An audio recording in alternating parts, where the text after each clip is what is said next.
I am incredibly honored to introduce you to Jeremy Kenerson, founder of Desk Team 360. Jeremy grew up through the ranks in sales, and in 2009, he was recruited to run the sales team for Infusionsoft. It was there that he learned to love automation, marketing, and small business ownership. Jeremy went on to start his own marketing consultancy, which evolved into a digital marketing agency. Since then, he has started 22 businesses, 11 of which actually made money, and 6 made 6 figures. 4 of those went on to multiple 6 figures, and 1 is on the cusp of cresting the 7-figure mark. It didn't always come easy. Jeremy persevered through a gut punch blow to one business, and I'll let him tell you that story. Welcome, Jeremy. Thank you so much for being part of the Freedom in Business show. Yeah, thanks for having me, Stephanie. I'm pleasure to be here. Awesome. Well, tell me a little bit about just that beginning and what, I know you told me that story of that gut punch blow where you were really dependent on one business, but I want you to just kind of give us the overview, like your journey into business to begin with and what that was like for you going from working for somebody else into your own. Yeah, that's a good story. So all good stories start with there I was minding my own business. And I, like I said, I was running the sales team at Infusionsoft, and I just saw all these entrepreneurs like just crushing it in their business. And I'm like, if they can do that, I can do that. I got this, I can do it, And I started a consulting agency just myself around setting up Infusionsoft, and I niched into real estate agents back then. And, I would just set up that software for them and get their whole business pretty much automated, through their sales and marketing. And I partnered with a guy who was really good at SEO and websites. So we came together and we formed our digital marketing agency. And we were high ticket back then, charged about $20,000 a pop. And I hated my life. We grew that business fairly quickly. We hired a lot of people and we had an office, and I was just working to pay the bills. It's like every single dollar pretty much went to payroll. And I felt like a slave to my business. It was terrible.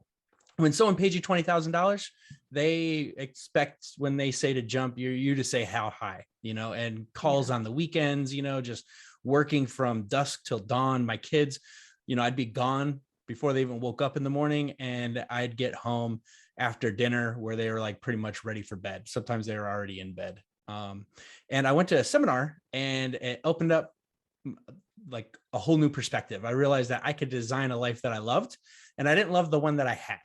So me and my partner had a real long discussion, and we created a new business. And this is kind of like the entrepreneurial journey, right? Like a lot of us that start businesses evolve. We get the shiny object syndrome where it's like, ooh, I could make money at that. Ooh, that's a good. Then people start hitting you up like, hey, you got this opportunity. And it's like, that sounds great. We could make $1 million doing that. Next thing you know, you got all these businesses. None of them are flourishing because we didn't have any focus. And we focused on this new business where we had it was like a website, internet marketing educational program for Beachbody coaches. And it was $30 a month. And they put in their credit card, they would spin up a website, and they'd have all the trainings they needed to personalize the website, get their own logo, their own name, their own, coach ID, a phone number, and how to actually market their website. So we had different courses around blogging and SEO and Facebook ads and things along those lines. And they're only paying $30 a month. And I tell you what, those clients were the best. Mm-hmm. I mean, at $30 a month, there was no jump how high. I didn't feel like a slave, and we just provided value. And that grew really, really quickly. We got about 1,000 users on that, multiple 6 figures. And then Beachbody changed the rules. They changed the rules of the game. They said all these network marketers that were coaches could only work with them. They couldn't work with any other network marketing company. And a lot of them did like essential oils, they were part of other companies. So immediately, I don't know how bad it hit Beachbody, but I lost half of my clientele in 2 months. Wow. A lot of them went to a company that, not all of them, so we still retained them. We just redid their website for the new company they're at, but A lot of them went to a company called Prove It. And I don't know if you know Russell Brunson with ClickFunnels, but he's really good at marketing, really good at creating funnels. He was partnered with Prove It and created a funnel that just crushed it for Prove It. So Prove It said you couldn't have your own personal website because they did all the marketing. Half my clients are gone. That was the kick in the stomach. That was the punch in the gut when all of a sudden you lose half of your income and you have people on staff that you have to pay and make payroll. And I decided at that point never to base my business on another company, because you never know what they can change. They could pull the rug out from underneath of you. And it was a nightmare. And I had this team of people, and that's really what it boils down to. When you're running businesses or running multiple businesses, you can't do it alone. There's just not enough hours in the day. You get caught up in the production, doing the work for all your clients. And then you're on the feast or famine roller coaster ride, right? It's like you work really hard, you get a bunch of clients and you're like, woohoo, payday, yay. And then you work really hard to make sure they have a good experience. And next thing you know, you're just focused on them. And all of a sudden, payday comes again and you're like, oh, I need more clients. So you work really hard, you get more clients, and then you're like, yay. And, that just continues to go up or down. And, that's just not very fun. It's very stressful. And I think that's where a lot of business owners end up giving up. And the first thing that really helped me in my journey was when I first hired my first employee. That person was able to take a lot off of my plate, which freed up time for me to actually do marketing for my own company so that I could get a steady flow of leads. So I was never on that feast or famine roller coaster ever again, and I think that's the biggest thing in running 1, 2, 3 businesses, is that you start with one and you get that lead flow going and you create processes. And this is why I talk a lot about my 4 pillars. I don't know if you'll ask me questions about that later, but that's why the 4 pillars are so important, because it gets you to a place where you have that steady lead flow. And with the steady lead flow comes steady clients. And with steady clients comes the ability to hire another staff member and another staff member to take a lot of 50 to 80% of your time in the business off of your plate. And that way you actually have the time to then work on more marketing. You're able to go, okay, here's another idea, and launch that, get a steady lead flow going, steady clients. And then you can just duplicate that process because you have the team. And that's really where Desk Team 360 was born, was when we got that kick in the gut. I had an awesome team that I hired overseas. That was absolutely amazing. Great employees, probably the best employees I've ever had. They don't complain. They're loyal. They're hardworking. They don't care about getting a new title or, taking a mental health holiday. Like they don't do that, and they're just absolutely phenomenal and very inexpensive. Like very inexpensive. When I first started, I was hiring employees and we had an office, and we all my money, like I was saying earlier, all my money was going to payroll. And it got so bad before we switched over to working with Beachbody, our revenue increased so much. We were at like $775,000, and I still wasn't getting paid. It's like the more money we made, I had to hire more staff to fulfill on the projects for the clients. And in order to take on more clients, I needed more staff, and that just kept going. So as our revenue increased on the books, it looks like we were crushing it, making tons of money. But me personally, as a business owner, I was making less and less money because I had to make sure payroll was made. Everybody was more important than myself. It got so bad, I actually had to, my cell phones got turned off multiple times.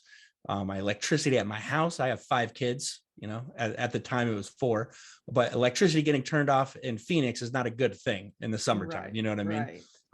We ended up having to short sell our house in 2015. And right after my 5th child was born, had to short sell my house. It was an absolute nightmare. And that's when I got introduced to outsourcing overseas. I could have the same staff members at a fraction of the cost and instantly become profitable again. So that was really interesting. But when we got that kick in the gut, I didn't have any work for my team. And I don't know if any of your listeners or how hard it is to find good employees. It's hard no matter where you're hiring. I'm overseas in the United States, doesn't matter. It's hard. And I didn't want to lose them. So I kept paying them, even though I didn't have a lot of work at the time. And as we were pivoting, I started business coaching. So I started coaching business owners on marketing and sales, and my clients, as I was coaching them, telling them the things that they needed to do, they didn't know how to do the work themselves. Either they were older than me and not tech savvy, and they're like, I don't know how to create a funnel, or they're like, I don't have the time. So I was like, oh, well, I got a team right here. I'll charge you a little bit extra to do that. Figured out I was like renting out my team. Right. And that's when it dawned on me. I go, there's a real need here. People need help. They don't want to go through the process of recruiting people, interviewing people, looking at resumes, hiring, onboarding, dealing with their emotions, managing them, and then having to fire them and start all over again. Like they didn't want to do all that. They just wanted the work done. And that's where Desk Team 360 was born. That's a long-winded answer for you. So no, but that's fantastic, because what I love about it is that you just kept meeting the need. You saw the need, you filled the need. Yes. The need changed, you filled the need. The need changed, or was changed for you. You found another need, filled the need.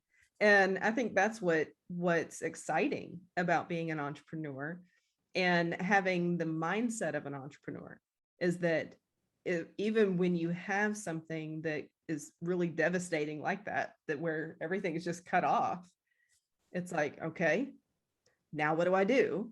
But it's not the panic of my life is over. It's what's the next thing? Okay, what's the next thing? How do I pivot? How do I change? What do I add in now? Okay, well, we did that, can't do that. So I love the agility of that. I think that's key. It's the entrepreneurial mindset, right? Yeah. And it doesn't come easy. Like I've done a lot of work around mindset. I've done a lot of personal development work.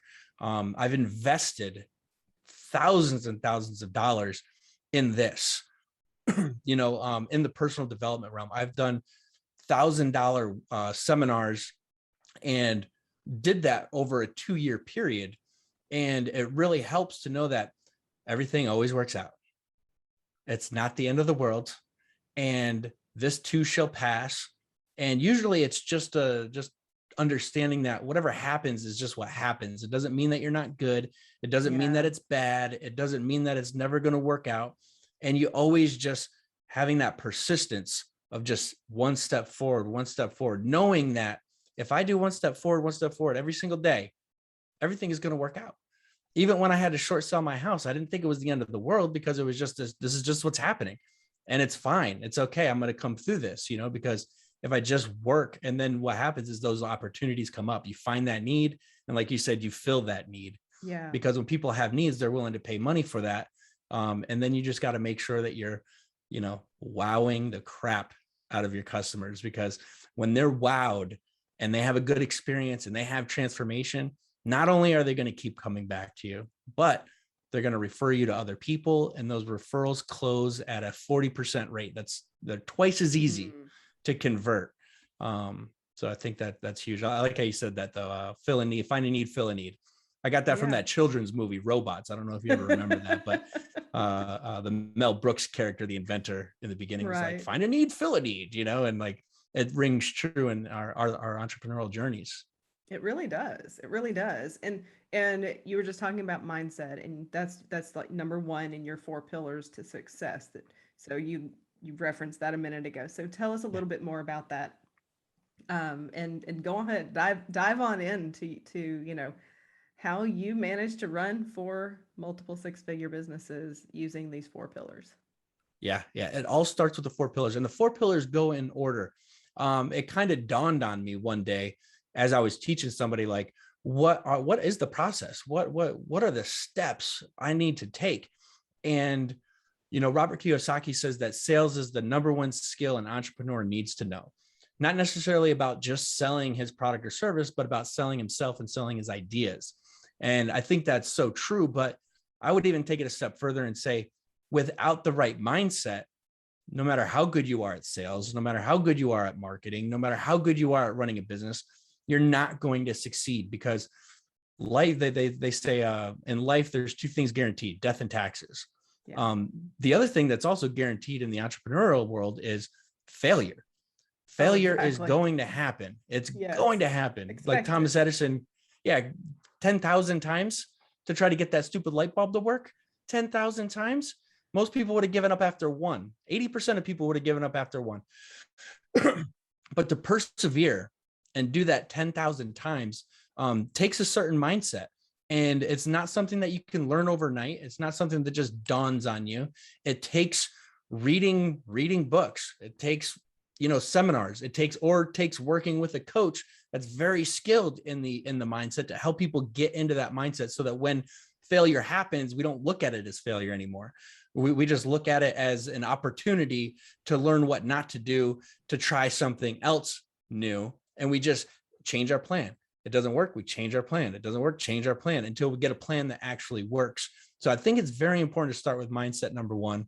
The second pillar is sales. I agree with Robert Kiyosaki. It's one of the most important skills, because marketing in essence is sales. It's just sales on paper versus verbal. And I think it's really important for people to learn the verbal aspect, because when you start a business, before you put anything on paper, you're sharing your idea to the world. You're sharing it to your family, your friends, you're sharing it to, your following on Facebook, that most of them aren't real friends anyway, but you're out there sharing it to the world.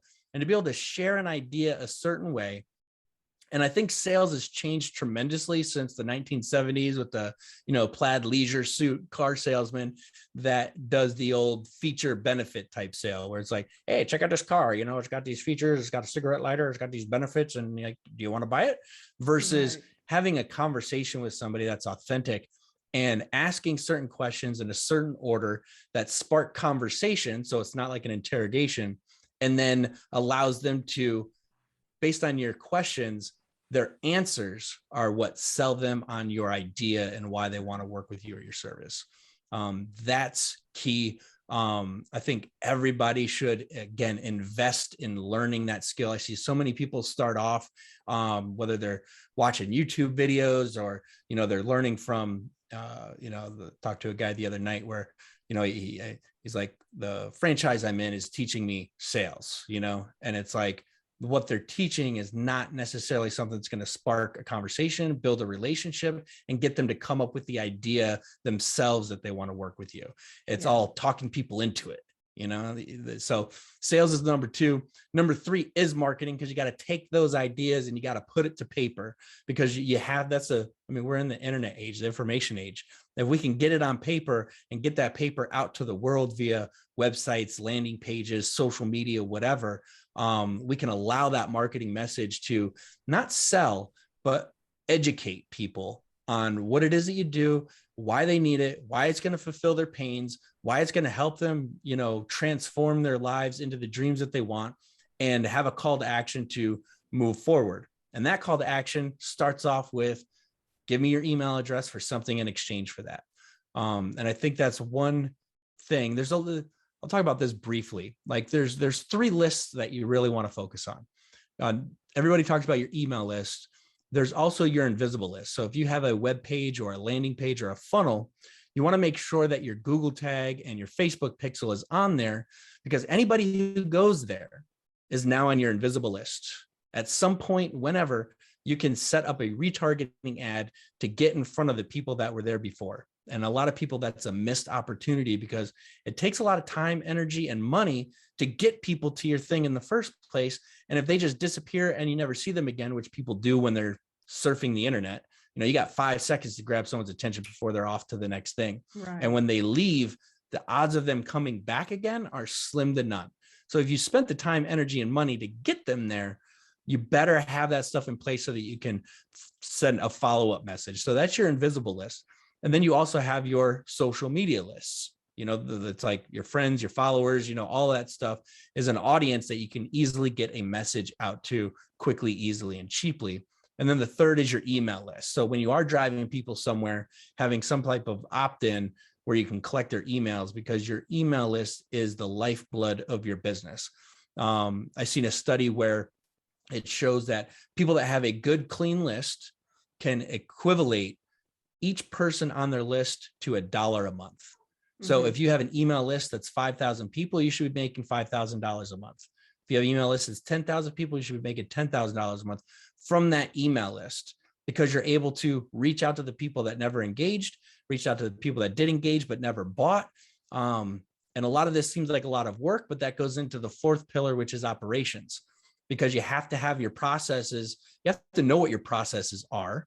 Yeah. And then you need these systems like a marketing automation tool to have those automated email follow-ups, doing those 8 touches you need automatically before someone decides to work with you. So you got your processes, then you could set up systems to automate those processes. And then you need people.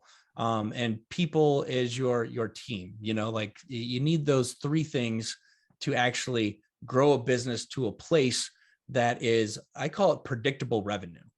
Like you want predictable revenue. I had a coach tell me one time, he said, Jeremy, how many leads are you getting a month? I was like, I don't know. He's like, you don't have a business, bro. You have a hobby. I was like offended, I was like, you know how much money I've made, dude? I got these businesses over here and you're telling me I got a hobby. He goes, Jeremy, listen to me, man. If you don't know how many leads you get on average per month, it's a hobby. You have to be able to do the marketing to get the leads, because those leads equivalent into sales calls or orders, depending on your business, right? A lot of people can just send people to something and they could buy a widget, or, you got a service that you need to jump on the phone and call, but those leads equivalent into customers somehow. And without a predictable lead source, you don't have predictable revenue. And without predictable revenue, you can't plan, you can't budget. You end up being a slave to your business because you're constantly trying to get the next deal. Right. Instead of having that predictability where you can go, okay, let's go on vacation with the kids. Okay, let's go ahead and start working on our business instead of in our business. And that allows you to hire, more people. So when it comes to the people part of operations, that's an art in itself. But I think it's really important that people start off with that first like assistant that can offload a ton of stuff that's busy work or mundane work, so that they actually have time to create a marketing message, test the marketing message, launch the marketing message, and get that predictable lead source. And I rambled there. I hope I explained that well enough. I can go on and on and on. Trust me. Yeah. So I do have a question when it comes to that predictability based on your list size or the number of leads you have come in on a certain campaign and things like that. Are there some industry standards that you're aware of? Industry standards in what aspect? Like how much, what your list size is versus how much money you make? Not necessarily equating to the actual dollars, but maybe like what percentage of people who land on your site are actually going to take the time to fill out your form and get your free offer, right? To do that. And then if it's something more like, then that leads into a nurture sequence that has some sale component, that should at some point say, this is my product and this is how you get it, right? Yeah. With finesse, but basically that's what it is, right? We've nurtured them. Now let's, make the pitch. Is there any kind of industry standard that you're aware of that, like that and if you don't know off the top of your head, that's fine. Yeah, I don't know about the website per se, because there's so many variables. I think, like you said, like industry, the content on your site. We use the term sticky. You want to make your website sticky to keep them there longer than the 5 seconds, because if they bounce off, your bounce rate is really high, then you're not getting people to consume the content. One just tip for everyone, one thing that really makes a website or a landing page sticky is video. So having some type of video on there so that people are watching it, keeps them there longer, allows them to continue on. And in marketing, there's a rule that each line in your marketing basically gives the person permission to read the next line. So you want to create enough curiosity for them to read the next line and read the next line, read the next line, because the more they consume, the more committed they are to the content, the more committed they are to actually finishing it. Otherwise going, oh, I'm out, I'm leaving. Yeah. Now, when they do opt in and you're sending emails, you want to have like an open rate around 20 to 30%. So that's a good open rate. And pretty much any email service you use nowadays is going to give you that reporting so you can see that. And when it comes to email, your open rate is really determined on your subject line. A lot of people give too much information, and the subject line is not meant to tell them what the email is about. It's about creating curiosity to get them to open the email. So subject lines that are questions that resonate with someone are really good. That way you can increase your open rate to like 30%. That would be fantastic. And then once you got the subject line, it's the first few lines of the email that needs to also pack a punch and really talk to their desires, their pains, and how they can get a transformation, a specific transformation in a certain specific amount of time. That way they go, oh, I want that. And then they keep reading that email. And the thing that I see most people make a mistake on is they try selling in the email. And you don't want to sell in the email. You want to educate and create enough curiosity for them to click the link on the email. Then that link goes to a landing page that's doing all the selling. And then they can, book a call or buy the product or whatever call to action you have on there. Yeah. Now, if you got 30%, like a 30% open rate, then, if you can have like a 5 to 10% click rate. So people that actually open it, click on it. And then out of that 10% click rate, being able to have, like a 10% like purchase or the action, they took whatever action was on there, like booking a call or whatever. Okay. That's great. And okay, so this is going to be a really technical question around the email. So a lot of email providers, you have the subject line and you can put in some text there, and like usually wherever it'll be right underneath there as you're setting up your email. That's the preview text. How important is that preview text? Very, very important. Because I know for me, it's one of the things that I like forget to do half the time. And sometimes I remember. And so yeah. It's very important because let's say, for example, you got your subject line and then you have your engaging opener. I call it like the engaging opener. It's like the first few lines of the email. So again, I wanted to create curiosity, and I usually take like the first half of the sentence and put it in the text preview and go ... And I leave that ... where it's like, ooh, what is that? So because that's what they're going to see. Now, the other thing too is when you don't, it depends on what service you use, but a lot of people like pretty. They're like, I designed a pretty email. It's amazing. And then they don't get anything from it.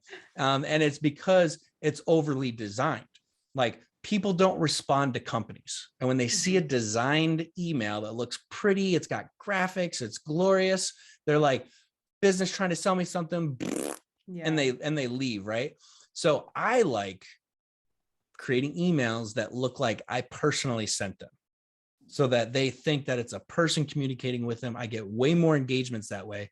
But a lot of times when you create a pretty designed email, not to geek out, but there's code that actually makes it look like that called HTML. So it's an HTML email. And those people that you're sending it to, whether they have a Yahoo email, Gmail, AOL, Hotmail, or whatever service they're using for email, they all have filters. And when those filters go, oh, there's a ton of HTML in here, they might not even send it to their inbox. They send it right to spam.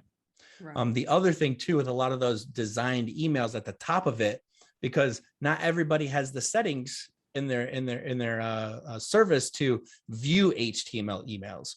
So when it comes through and it's not viewable, it has right at the top, click here to view on web page, usually is like a thing at the top. Right. And without that preview text, that's the first thing people see. So when I look at my Gmail and I can see the subject line and like the first line, it's like, click here to view on dinner. It's like delete, you're not even opening it because you know that it's from a business and they're trying to sell you something. And what do people hate? They hate being sold. They don't want to be sold. So I encourage people to make the emails look like they're coming from them. The less amount of pictures, like I don't use any pictures. I don't even use the signature blocks anymore because the systems that recognize those signature blocks as HTML and they're like, oh, business email, spam. Mm-hmm. So I actually just type out, I use templates, but like I type out the signature. I don't have my picture on there. I don't have my logo on there, like nothing, because the most important thing is to get an email delivered, not to make it look good.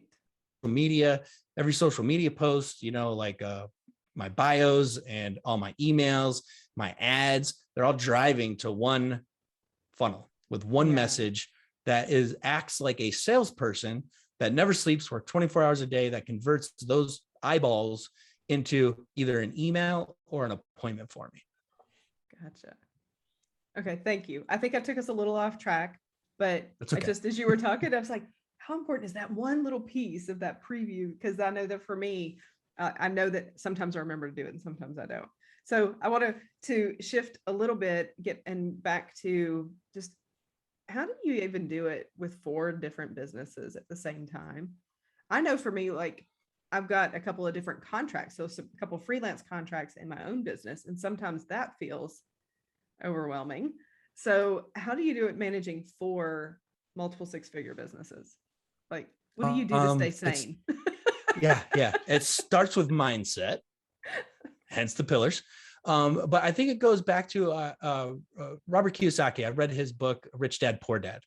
And it really made me think about the 4 different quadrants he talks about, which is you're either an employee where you're making somebody else rich, or you're self-employed. And most people start in self-employed mode. And I totally did too, right? It's like, I have a business. You pay me to do something. I'm doing the work. I'm the employee in the business.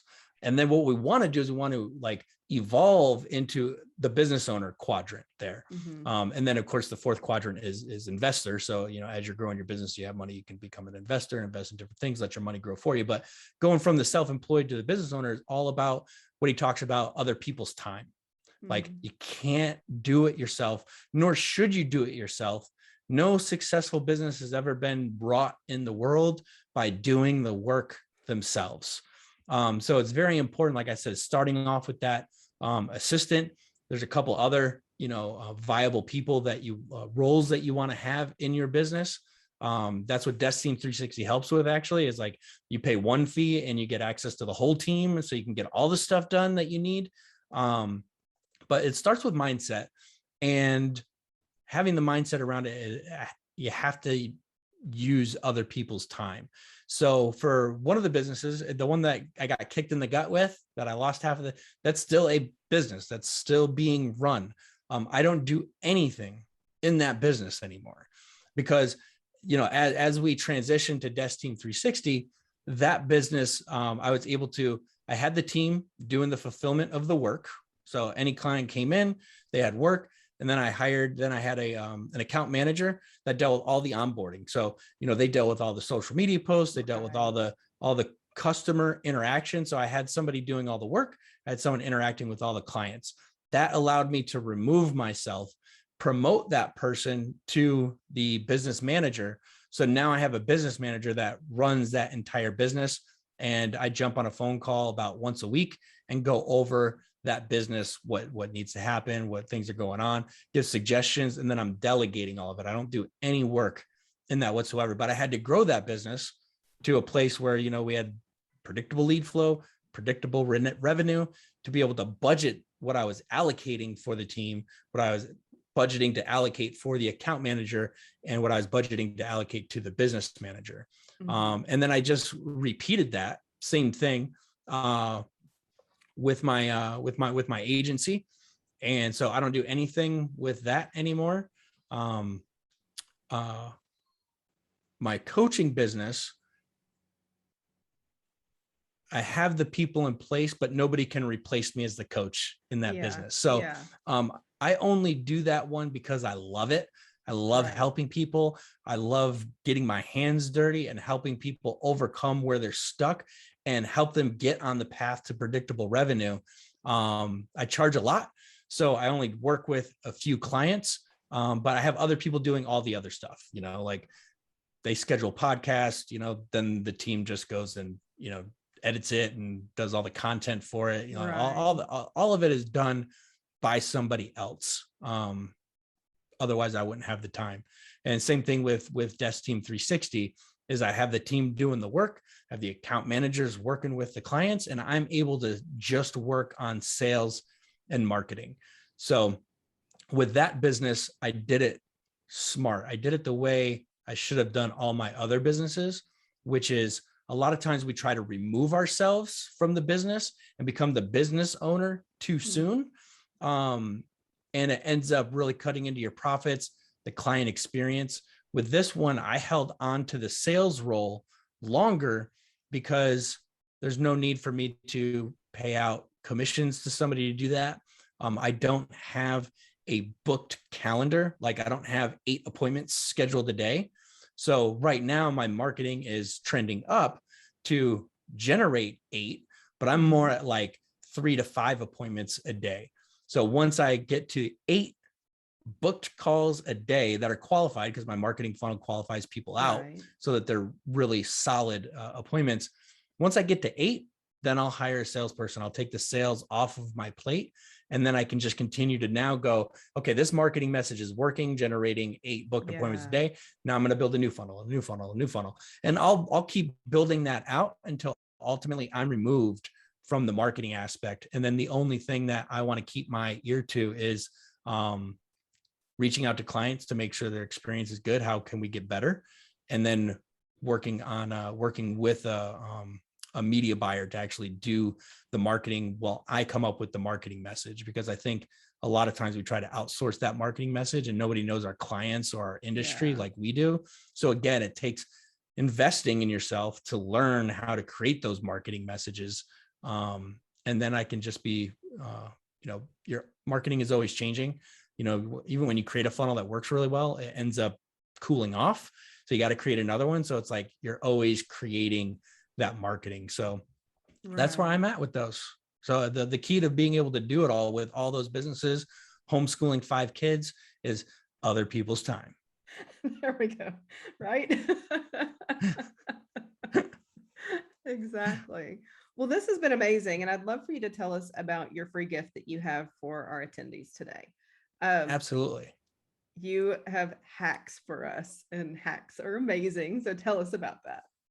Yeah, absolutely. So not everybody could just start off by hiring somebody. So what are the steps you can do to free up your time so that you have time to bring on more customers so that you can afford to hire that person? So I interviewed about 30 women. You were part of it, so thank you very much. Yeah. And I was able to discover, like, what are some of the things that people are dealing with, frustrations, obstacles, things that are, preventing them from moving forward or just being a big pain in the butt. And I was able to, I think about a third of them were newer business owners, third of them were more established, and third of them were like really, really successful. So I was able to learn from them. Okay, what did you guys do to get to the next level? They had similar journeys to myself. So it was pretty easy to write the report. It took a long time to take all the data points out of the transcriptions of all the interviews to create, these charts that showed what percentage of people are dealing with what issue. And when I went over it with them, they really were like, oh my gosh, I totally deal with that. Oh, I didn't even think about that. I didn't even know I was dealing with it, but I'm totally dealing with it. And then they're like, it's just nice to know, like, to see it on paper and go, oh my Yeah. God, I'm dealing with this. I have to overcome this if I'm going to move forward. I know I Yeah. have to do this. And then to know that they're not alone. Other people are going through the same thing and other people are overcoming it. So I give them 3 hacks that they can do to implement in their business right away to save them time, because time is more precious than anything. It's the most precious commodity on earth. We can't get any more of it. We can't buy any more of it. We can't make any more of it. Unlike gold, we can go dig more out. We can buy some of it, whatever, money. Nothing's more precious than time. So if they can save time, they can grow their business. So in the report at the end, I go over what those ladies did to help give them the time to get to a place to hire their first VA. So that's what the 3 hacks are all about. And you'll be able to have a link to click on and go and basically opt in. And then you get access to that free PDF and you can start saving yourself time, which is going to help you make money and hit your goals. Awesome. Well, thank you so much for making that available to us. And I really did appreciate you reaching out. And it was fun to be part of your research, honestly. So thank you for including me in that. And the links for everything for that report with your 3 hacks, definitely go get that, is right here on this page. Also, all of the links to connect with him, to check out the Office 3, or sorry, no, I was going to say it wrong. My dad still calls Desk Team it desktop. 360 Yeah, desktops. yeah, yeah. Yeah, my dad's like, hey, how's that desktop 360 going there, guy? Like, it's desk Desk team Team, yes, 360, yes. dad. Well, the link to check that out as well, because I know that that is one thing that if you can hire some of those things out to a team they've already got it, they know how to do it. You're not having to train them. They know what's needed. You just get to provide the materials. and they'll take care of it. So definitely check that out if you are ready to offload some of those things that are just taking up like most of your week. Like Yeah. most of your Yeah. week, honestly. Yeah. Thank you so much, Jeremy, for being part of the show today. Yeah, you're very welcome. Thanks for having me. I appreciate it, Stephanie.